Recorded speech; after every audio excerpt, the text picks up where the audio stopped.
Salute. Oh, wait, what? What is that? Salute. HadukenSharon. We are back. Another stream. I do not know why that. Looking at the wrong thing. Alright, that should be it. Second. There. Alright. Salute, HadukenSharon. We are back with another stream. Another show. Hope everyone's having a blessed. Today's Thursday. The Knicks are going to be playing the Celtics shortly in about an hour, in like 20 minutes, 30. Let me know in the chat if I'm still live. I think my thing is bugging out. Don't know why.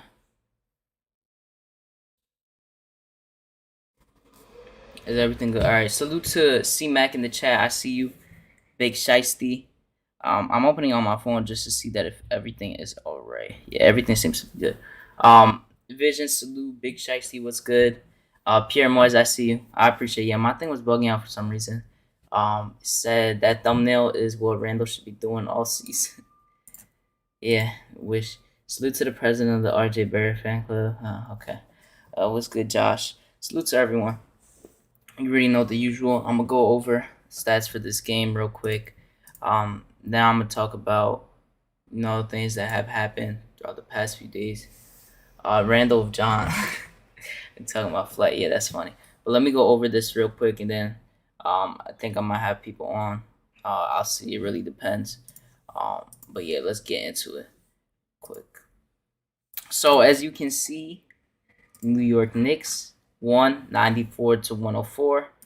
It was a 10-point win. No, they didn't have a decent amount of people, but at the same time, they did still have Sabonis, and they had Turner. So as you can see, Justin Holiday 1 for 7. He had a bad game. He only had 3 points. Nothing crazy. Miles Turner, a lot of Knicks fans want. He didn't really have a good game either. 2 for 4. He had 5 and 7. 2 blocks. Nothing crazy. Sabonis as well. 15, 8 and 4. He didn't have the best game either. Shot 5 of 12 from the free throw line. That's atrocious. That's horrible. 5 of 12 from the free throw line. Didn't have the best game. Kiefer Sykes, who is a 28-year-old rookie, and this is one of his first few games in the NBA. He's been getting the chance so far, and he was cooking early on, and then he kind of slowed down later on in the second half. He had 22, 4 and 6, 8 of 16, 4 or 8 from the 3, so basically 50%. Dwayne Washington, another young guy. I think he's a rookie, 6 of 16. He had a 1 for 7. Didn't really have a crazy game shooting wise, but I mean he has stats for, I guess, 17, 2, 4.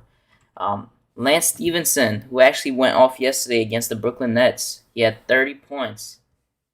He went 2 of 5. Didn't have the craziest game either. 5, 3 and 2. Torrey Craig, who I actually wanted to pick up when he was waived, 5 of 6, 2 of 2 from 3, 15 and 7. It's a good vet to have. Brissett, not a good game. Justin Anderson, not a good game. So I'm going to go ahead to the Knicks. Salute to my guy, Julian Blum. I see you, bro. Michael, what's good, Michael Cruz? It's my guy right there. By the way, this one is going to be a little short. It's going to be like an hour long because I had to clean and stuff like that. I had to do stuff early today. But I will be live either tomorrow or before the game on Saturday because we play the Celtics again. But if you haven't already, make sure to smash that like button and subscribe. Turn that notification bell on as well. We're about to hit 300 subs actually. Which is a good goal right there. Hope to hit that. But yeah, let me continue on with the Knicks. So now we look at the Knicks. RJ Barrett. RJ actually has 19 points in the first quarter. He could not miss whatsoever. He went 12 of 20, 2 of 5 from 3, 6 of 8 from the free throw line, 8 rebounds, 3 assists, 1 steal, 2 turnovers, and 32 points.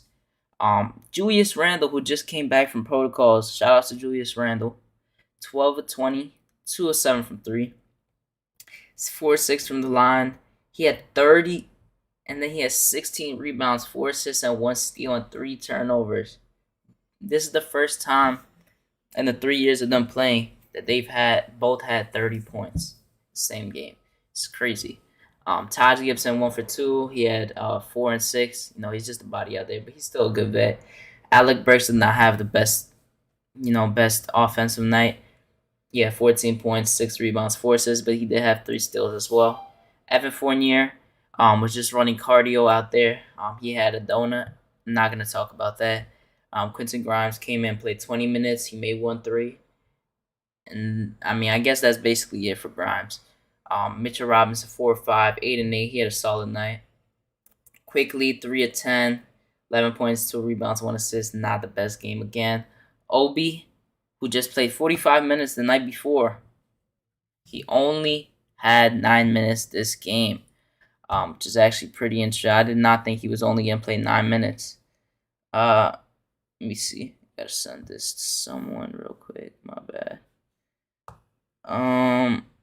Yeah, I know I'm definitely gonna talk about the Obi stuff. McBride only played 3 minutes this game, which I'm definitely surprised about. I expected him to play more. Gotta send this to someone real quick. Second. Yeah, that's basically it. Let me look at the game charts real quick. As you can see, the biggest lead by the Knicks was 12. The Pacers was 8. Let me zoom this out 1 second because you can't see the full thing. Frederick, salute. I see you, Frederick. Was good. So let's go. Yeah, let's go. What's good? Let me drop this. If anyone wants to join, I'll see. But of course, the Knicks, this game, they won 10 points. But one of the biggest things right here that you can instantly see in rebounds, we out-rebounded this team by 16. That was great right there. That's not something you usually see by the Knicks, to out-rebound someone that much. But we out-rebounded them by 16 boards. That was a big factor into this game. Assist-wise, they still out assist us, I guess, in a sense. We always stay low on assists. I don't know. It's just a constant trend you're always going to see. Steals, we had more steals than them. Blocks, we had 0 blocks this game, which is kind of crazy. I don't remember the last time I seen us have 0 blocks in a game, but we had 0 blocks this game. About the same turnovers. But as you can see from the field goal percentage, we shot 49% compared to their 42%. But we basically shot about the same from the 3-point line. Nobody could hit a 3. It was atrocious. Same from the free throw line. We shot 71.4%. They shot 65.6%. You can see the leading scorer for the games. R.J. Barrett for the Knicks. Kiefer Sykes for the Pacers. I don't know. I guess they had to put Evan Fournier here for some reason to get him something looking good, but he has 0 blocks. I don't know why they put him there. But as you can see, we killed them in the paint, 54-38. That's a lot to do with RJ in the beginning and just in general throughout the whole game. The moves he did on Sabonis and Turner, they were just so beautiful. Oh my god, he showed so much wiggle in this game. It just looked amazing. And then Randle pushing it up against Sabonis, pushing it up against everyone. It was just a great game. All around, but I was upset that this game was tied at the half because of guys like Fournier not hitting. Alec Burks wasn't hitting. We just had so many miscommunications on the defensive end as well. Look at second chance points, about the same. Fast break points, it was really on the lower end, but of course, nothing crazy again. Salute to Chuck Allen. I see you in the chat. What's good, Chuck? Geraldine, salute. Gregor Castillo, was good. He said, I don't throw ones in the club. I got cash app. #. That's funny. Pudge Nice was good. Salute. Hope everyone's doing good. He said, Fournier out here with the free MSG gym membership doing wine sprints for 25. No, that's actually fun. No, that's funny. Yeah, no, you got it. But yeah, RJ with the wiggle game, LOL. Yeah, no, because a lot of people say RJ has no wiggle, but yeah, I think he has a decent amount, to be honest. Pause. That sounded weird to anyone. I don't know. But now, I want to kind of talk about the game. So, you saw in the first quarter that R.J. Barrett was starting to feel it. He got a few layups. Then he shot a 3. He made a 3. He started off with free throws. And you just saw the flow of the game. This is something different we have not seen. Randle kept feeding R.J. in the beginning of the game because he saw he was hot. He kept feeding him. He passed the ball to him continuously. He was looking for him. He was telling him to come towards him so he could get the ball. And you know what it turned out? It turned out for RJ to score 17 in the first, 19 in the first quarter, and he could not miss. He was putting on a show, scoring against everyone. It was threes, um, layups, and ones, free throws. It was really everything, and it was just good to see. To be honest, uh, I hope that we continue to see that type of play. Them feeding him if he's feeding the hot hand, because I definitely think that's a good thing to look at. That I don't think they have been doing the best job at, in general, and you just gotta look this whole game as a whole. They did have a depleted team. Malcolm Brogdon, Chris Duarte, Karis LeVert did not play. A few of them have been cleared from protocols, but they didn't play because of conditioning. We can't do anything about that, so I can't really say much to that aspect. But I do hope, this is why it's in the title, that RJ and Randle can keep this play consistent. And I do think that we should start prioritizing, and I've been saying this, stop putting RJ in the corner and put the ball in his hands and put Evan Fournier in the corner. Because if I'm a defender, I'll be more worried of Fournier hitting a three than RJ. And Fournier does not need the ball in his hand. Leave him in the corner. Give RJ the ball. Let him run the offense to a certain extent. And do the same for Randle. Do not make RJ a corner sitter again. Because as you can see, it's not the best thing for him. It's not the best thing for the team. I don't think some people understand that. Because that's really not the best situation for our team. And if we go along, want to make the playoffs, we're going to need RJ and Randle to have consistent play. Okay, by the way, news for tonight: Kemba Walker and Nerlens Noel are both out, as well as our new signing, our kid Decano. I don't know how to pronounce his name. Sorry, but he's not going to be playing tonight as well. But Rick V said facts, put Fournier on the corner of 34th and 7th. Yeah, put him in the corner. We don't need him to play today. We don't need him to handle the ball a lot. That's really not his job. I don't think it should be his job. I think that would be designated to him personally. That's just unfair to do to RJ, because RJ can do a lot more than Fournier can. If everyone is being honest here. Then just look at Randle. Randle coming back from protocols. I wasn't gonna judge this game like crazy if he did bad, because it would just not be fair to do that, especially when you got to take into account conditioning, if he actually had it, and all those things. And he had a great game coming back out. In the first quarter, the offense wasn't really he wasn't getting a good feel for the offense, but he was passing the ball really well. Like I said, he was finding RJ, and then later on, so the first quarter, and then a little part of the second, we were prioritizing RJ, and then kind of towards the end of the second and the whole third quarter, it was more of Burks and Randle. We moved away from RJ, so you kind of saw Randle turn up. I didn't like that they were letting Burks ball handle the whole entire time, because I still think RJ should have gotten more touches during this game, because he was hot. He was looking good. He kept scoring on mismatches. He kept scoring on Miles Turner, Sabonis, who he sometimes struggles with towards the last few games he's had in the past few years. And it didn't happen, but I'm just glad we won this game. They should have brought up Luka. He played good yesterday. Yeah, I don't know why they haven't brought Luka up. Personally, I really don't know that. I'm not big on Luka, but at the same time, he has had some opportunities where he could have been called up. But that's just what happens. But yeah, let's looking at Randle. You saw Randle aggressive in the post. In the mid post, he was shooting a few threes, but he didn't really hit that much. He went 2 for 7, I'm pretty sure. But you want to see him more in the mid range. The mid range is his game. You want to see him more in the post. He was attacking the basket strong. He was getting boards really well. These boards were hard fought boards last night. He was doing really well. I salute him for that 100%. Fournier serving Glizzy's on the corner of Penn Station. Pause. Yo, I really don't know how Fournier is still on the team, to be honest. expect him to have a good game today though, because the only two games he's had 30 points in, he's played against the Celtics, and it's both been 32. So expect Fournier to have a good game today and against the Celtics on Saturday. That's basically it for Fournier, though. I don't want to talk about Fournier no more.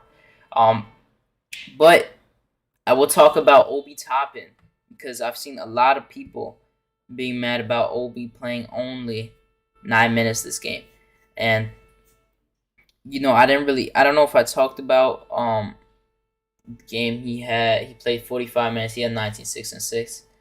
It wasn't anything crazy to me. I've seen a lot of people. They were like going crazy over Obi having 96 and 6 in those 45 minutes. But when you look at it, Randle wasn't playing. RJ got sat out the whole entire fourth. It was basically in garbage minutes too that he got points. Like, I was not impressed, to be honest. I really wasn't. And I know it's a crazy drop off to go from 45 to 9 points, but at the same time, we were trying to win this game. Obi didn't look the best, and we wanted Randle to play. So I don't know. There's no way you could really find him minutes unless you put Obi in the small ball five. But there's no way you can run the small ball five when you got Miles Turner and Sabonis on the court. It's just hard to do because they would have easily bullied him. And like people constantly say, Obi is not a physical player. He really isn't. He doesn't. He doesn't attack you. He doesn't put the muscle into you to actually try to attack the basket or pummel you a little. He really doesn't do that. So I understand why that didn't happen. And then, kind of looking back, let me see back to players. I think we did a good job of guarding Miles Turner this game, because it was kind of easier, I guess, because Taj was there. I know Taj got dunked on by Miles Turner, but at the same time, I feel like Taj does a better job with the 3-point shooting bigs, just because he's better for the outside in a sense. Like, he could kind of guard the outside shot with bigs, compared to Mitch being really good interior defender. So I think that's one aspect that we really looked at. Domantas Sabonis wasn't really getting what he wanted towards this whole game. I like that Randle, he was showing physical abuse over him. He was just cooking him this whole game, but that's a common thing.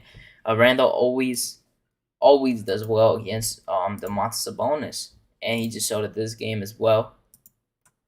And as well as that, I kind of want to talk about the plays that RJ did this game, because I feel like this is something he needs to get every game. Run the offense through him like a decent amount every game. Give him the same exact touches that he's getting downhill every single game. This needs to happen. RJ needs to be able to go downhill a good amount of times every single game, no matter what. Tibbs needs to know that. Randle needs to know that. RJ needs to know that. They need to let him do that every single game, because no matter what, he could get there. Doesn't matter. He can get there, and he needs to finish better, obviously. But the last few games, he's been finishing well, as you can see, and he's been doing well the last few games. So I definitely think he deserves this. I think that he should have been doing this since the beginning of the season, but it has to do with illness, with protocols that he was on for. Expected to do good during that same exact time frame, but that's basically what happened during that time. My internet is bugging. I'm sorry. My internet keeps turning off. I don't know why it's bugging out, but yeah, that's basically what keeps what's going on. Andrew K, salute my guy. I see you. But yeah, that's basically it for that part. Now, people keep getting frustrated that McBride isn't playing. I know the game before that he played 4 minutes. I do think that he did deserve to play a little more, because he did get benched in the first half because he did have a bad turnover, and then I think he got like crossed or something, and then they scored a bucket. And Tibbs pulled him out and didn't play him for the rest of the game. I do think he deserves to play probably like 10 minutes a game. I think he gets something like that. I don't think 3 is fair to give him.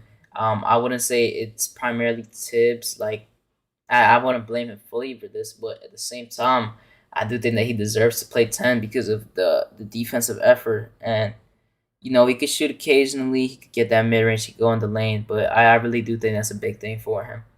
Andrew Wardbro and his defense getting better. He had 3 blocks. We need his length. Pause. Nice post up moves. Yeah, Luca is. He is like a stretch. So I know what you're saying. But at the same time, I don't know too much about Luca like that. If I'm being honest. But now, since this is a shorter one, I'm probably getting. This is very short, but we talk about the Celtics for a bit. Um, Look at the Celtics. Jaylen Brown, he's been doing good recently. Tatum just came back from protocols. Yesterday was his first game, and I'm pretty sure yesterday he didn't really have a good game. Um, I'll pull up the stats for last night's game right now that he had, but they played the Spurs, and Tatum went for 6 for 20. Didn't have a good game, but as you can see, Jaylen Brown went 12 of 25, 4 from three. He had 30 points. The game before this, he had 50 points. So he's been kind of going off recently. So that's something you gotta watch. I don't know what the defensive matches are gonna be this game. Like I don't know who guards who. I'm pretty sure RJ is gonna stay on Tatum. Um, and if Fournier and Burks are starting, I don't know who guards who, but I would think that Fournier or Burks is gonna guard Jaylen Brown, and RJ might be on him a few times, but I think RJ's primary guy will be Tatum, like it was last matchup, and Robert Williams, Mitch, Marcus Smart probably with Burks, and who is it? Al Horford is probably gonna be with Randle. To be honest, I do think personally, I think RJ will do a decent job guarding these guys. First of all, let me let my guy GI in the building. What's good, GI? You, how What's you good? do? How you doing? Let me put you up on the screen real quick. Now you can keep me in the bag. It's fine. No, no, I don't need anything to show, so it's fun now. All right. No, just came to hang out for a sec, but I definitely came with my hat in my hand with some apologies. Yeah, I'm only gonna be on like you probably heard. The game is starting at 7:30. I'm gonna be on for just a little bit. Had to do some stuff, Well, but go ahead, do your thing, but I definitely came to apologize, man. no, you got I, whatever you can say. I'm done. You got. oh, all right. Well, yeah, I was, I don't know where I lost my head, man. If this season's gonna make any difference, and the future's gonna make any difference, we got to get RJ off, man. And it's got to be. I did not realize until he played without Randle how underutilized he was, and we've got to get his utilization rate up. And in order to do it in a way it makes sense, we got to get his utilization up to where he's sharing the ball with Randle, and they're specifically looking for each other, and they're working a 2-man type game, and if that 2-man game has to move all over the floor, and I don't technically call them no plays. I'm not calling no Spanish pick and roll. I'm not Gmo. I'm not calling no, whatever you want to call it, motion, whatever it is. I don't get into all of that. All I know is wherever on the floor that Tibbs feels like these guys need to be working, it needs to be these two working together. No point guard, no everybody else.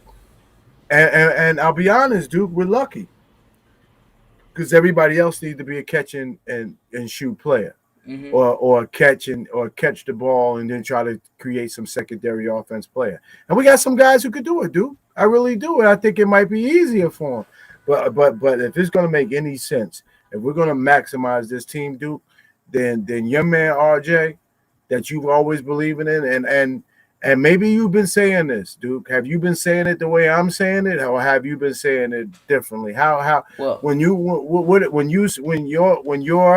concerned about RJ, what is your concerns about the organization and RJ? I've been kind of keeping this the same since his rookie season and just in general.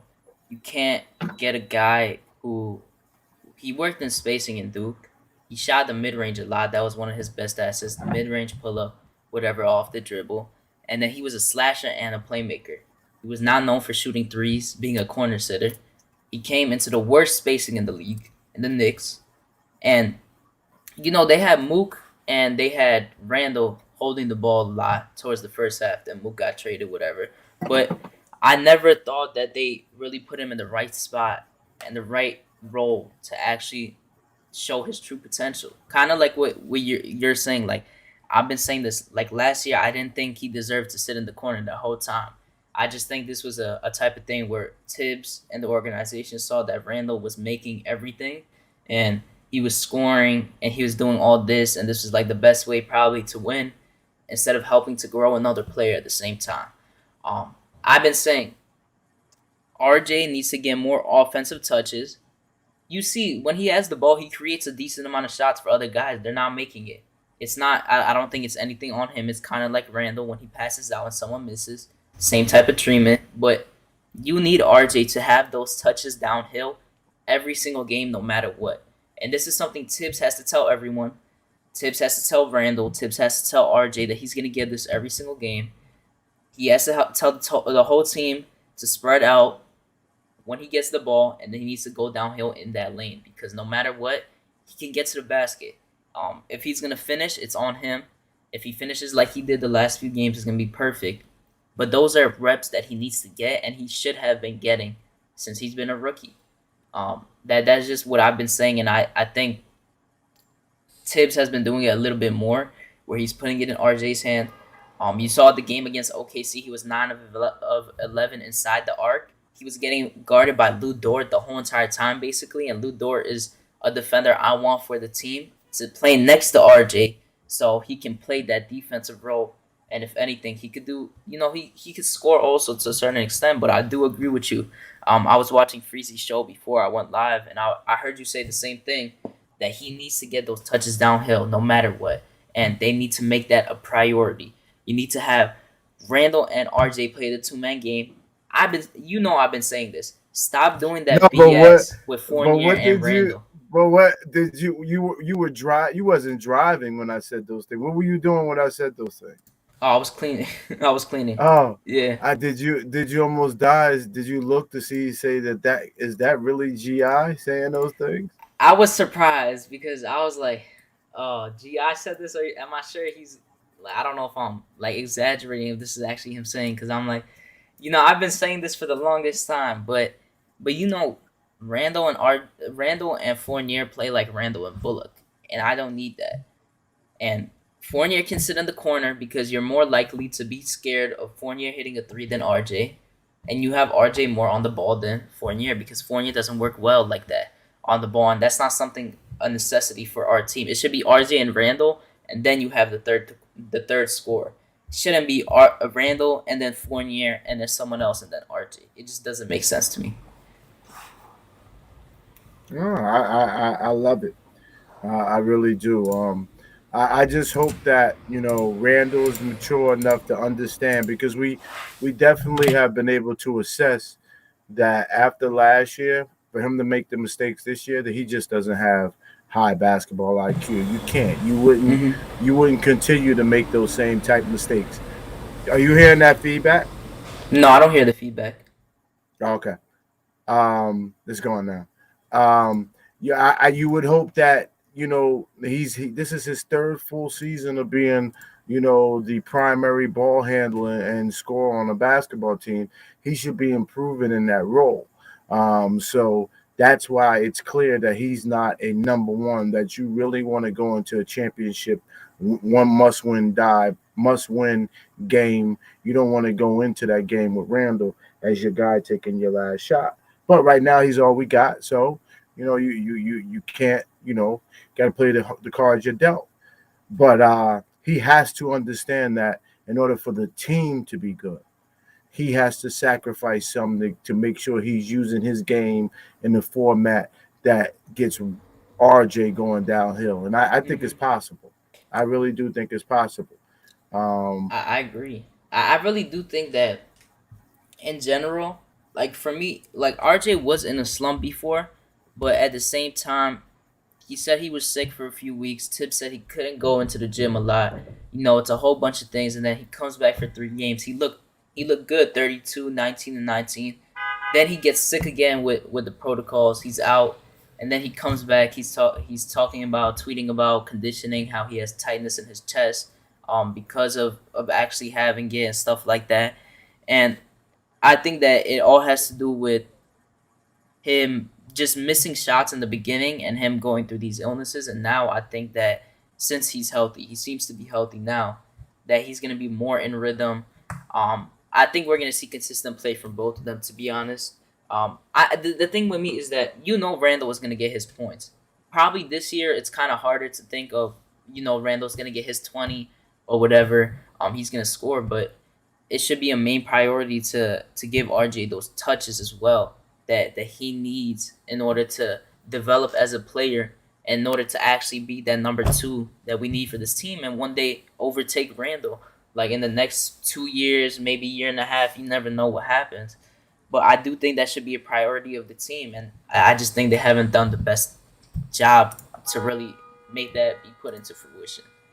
But in fairness, Randall nor RJ is the number one. We still got to go out and find a really special player that makes Randall and RJ even better. Yeah, no, I agree with you, and that probably has to do with us needing to get a point guard probably, or I don't know, like a certain player that will come in here and make it easier for them to be a number two or three. I feel like it most likely needs to be a guard that knows how to distribute the ball really well.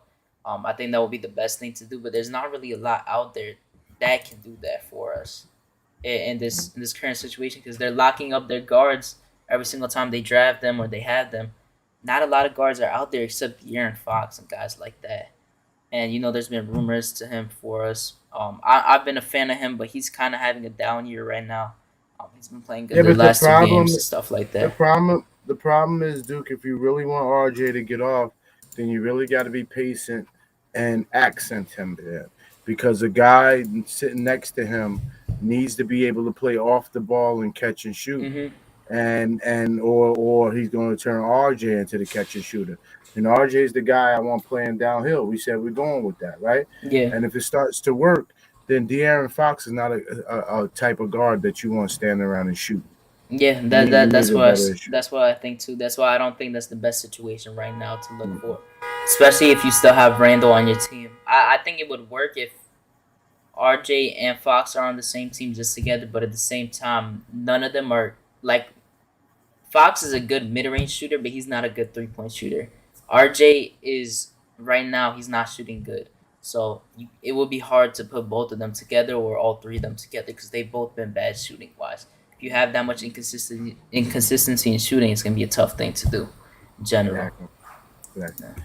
Well, I just wanted to slide through and tell you that I'm on this RJ train. So it's not my son, but I'm sure going to be rooting for him hard the rest of the season. But I'm gonna be on Guillermo's thing. Obviously, I'll see you there too. I'll I'm see about you to there. end it in All right. like 5 minutes. This All it was a right. short one, but I appreciate you. Peace. Peace out. Shout out to G Guy for coming on. You already know, but I will keep it a little short. I already said this was like a quick thing. Wasn't expecting to be on for long at all, but of course I said that we're going against the Celtics. I personally think that we are going to win this game today. I think we're gonna have a good game, and I think that this might be a better opportunity to kind of showcase if we might be back, if our chemistry is good. I think it's a good test these next two games because even though the Celtics are kind of similar record as us, they are a tough team no matter what to beat. What's next? GI, you turning on the Cowboys next? Nick G was good. He says, so then wouldn't Sexton be better than Fox? Nick G, I know me and you both like Fox, but with the current state of how we've been playing, our guys been playing, I don't think. I mean, I wouldn't be turned off by getting him. Sexton, I also have been known to. I actually like Sexton too. At the same time, he is a good shooter and stuff like that. But him coming off an injury and you needing to pay him, it would really depend um, on how much you pay. He is a better shooter than Fox. I like Sexton too. I think he's a good player. I don't think he's a necessarily a point guard. He's more of a combo. But I do think he would probably, if you would ask me, fit wise, with someone that's able to shoot threes and mid ranges and go at the basket, I think he would probably be a better fit. my personal opinion. Um, but Marcus Smart has been kind of on and off this season. As you can see, he's been doing decent against us. Last night he had a solid game. He's a defensive guy. He might give us some trouble, but this team in general, Jaylen Brown is an excellent two-way defender, two-way scorer. Jason Tatum's not a bad defender either.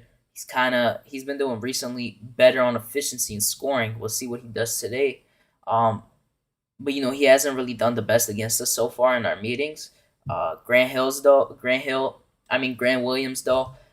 One of the games, Randle was leaving him too open for threes, and he was making them that game. Hopefully, we stick on him so he doesn't get those open shots. Josh Richardson, who the game we didn't have RJ, we didn't have a few people. Kemba Walker stepped up. He had like 30. Fournier had like 30. Randle had like 20 something. But we lost this game because Josh Richardson scored 27 and he hit a few daggers against us. So, got to watch out for him as well. Dennis Schroeder has been solid throughout this whole season for the Celtics as well. He's a good defender. They have a lot of good defenders on this team, so it's going to be kind of tough, but we've been having really good matches against them. I think it's like a 50-50 match every single time we play the Celtics. Today's on TNT. 6 out of 8 of our next games is on national TV. And according to the stats, Randle always plays good against when it's on TV, when it's a nationally televised game. So I'm expecting him to do good. This is the Celtics. I'm expecting Fournier to do good as well. So let's just look at that for what it is as well. RJ needs that Grimes, Gary Harris next to him. Yeah, I think RJ needs like a Lou Dort next to him, to be honest. I just think that would be like the perfect situation for him, in my personal opinion. I just think that's what it would be. If you haven't yet, by the way, make sure to smash that like button, subscribe, turn that notification bell on. I will probably end this in like 5 minutes, like 10 minutes. I'm just gonna talk a little bit more about the Celtics because I feel like the Celtics have been an interesting team this season. They haven't been the best. I want to kind of talk about the rankings as well. I'm gonna go to the standings and look at that because there's really a good chance that we could slide up there to number 5, or number I don't know, like around 6 right here. As you can see right here, look at the standings real quick. You see who's at the top. Of course, it's the Bulls. The Bulls have been on a 8-game win streak, if I'm not wrong. Yeah, 8-game win streak. 25-10. Some Knicks fans called me a hater because I said that they were going to be better than us most likely this season, and they have been. Of course, you can see it. Shout out to DeMar DeRozan. I wanted DeMar DeRozan over Fournier. Apparently, some people kept trying to tell me that Fournier was a better overall player than Fournier, but you know how that is. DeMar DeRozan is averaging 27 points. He just hit 2 back-to-back tough game winners. Within 24 hours, he's hit 2 game winners against the Pacers, against the Washington Wizards, and it's been off of one leg from the 3-point line. And then it was a double pump fake at the 3-point line over the Wizards, left them heartbroken. He overall has shot 16% from the 3 in the clutch. Over his career this year, he's 100%, as you can see. But yeah, a few locks I'm going to say that are 100% going to be here by the end of the year. The Bulls, the Nets, Milwaukee, the Heat, and the Sixers. These 5 are guaranteed, in my opinion, no matter what position they go. I think they're 100% going to be in the playoffs. Yeah, C-Mac, the stream is buffering. My internet is bugging out, so I'm sorry for that. It's definitely going to be better next time, but that's my bad. Give me a second. I'm going to take a sip of water. A second.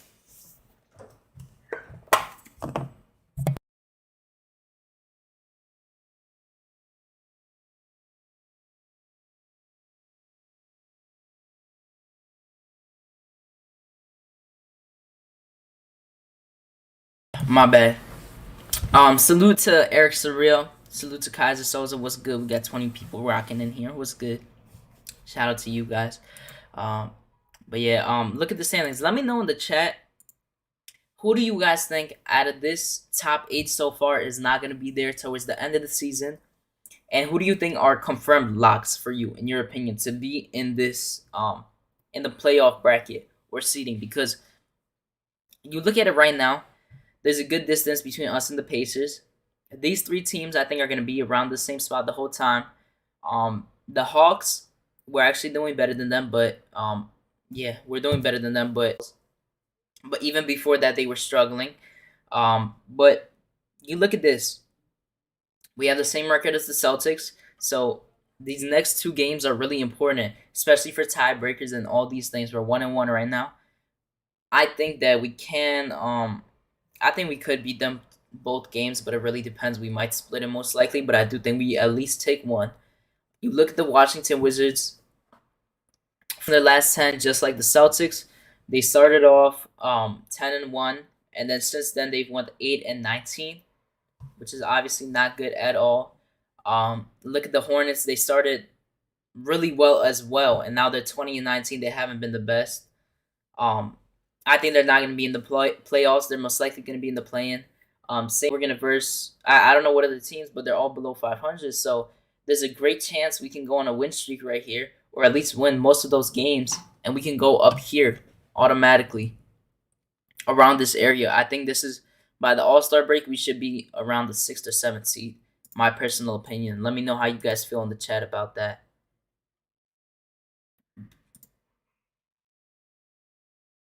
Let me see what you guys are saying. D-Cooler, salute.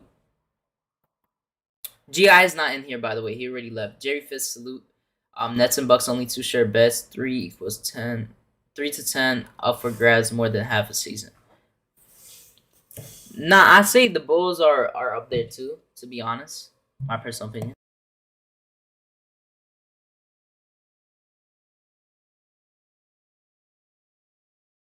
Yeah, I think the Bull, just like I said, the 1 through 5, it doesn't have to be in the exact order, but I do think those 5 are going to be in the playoffs no matter what.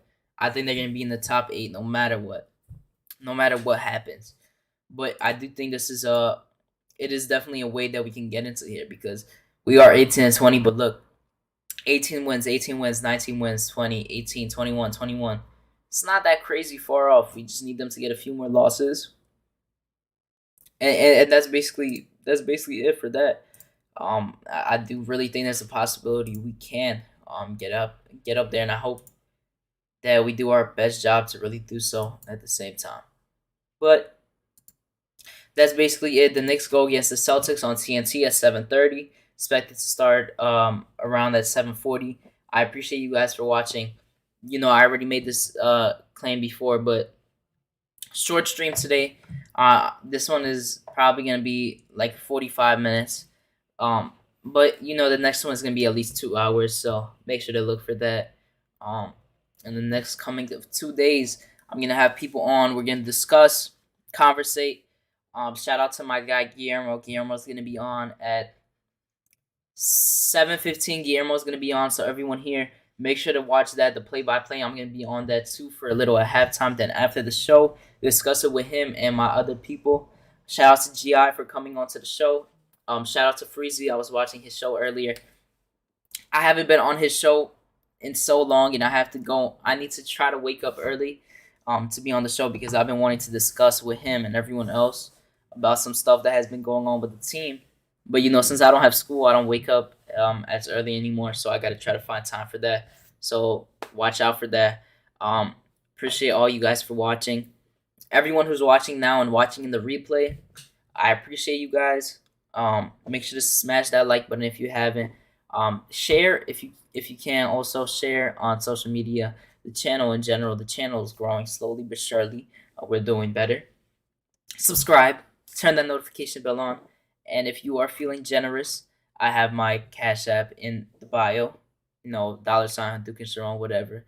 My Twitter is in there too. Make sure to follow my Twitter. I tweet about the Knicks all the time. A lot with other people I discuss. So make sure to do that as well. But I appreciate you guys for watching. And I'll catch you guys next time. Peace.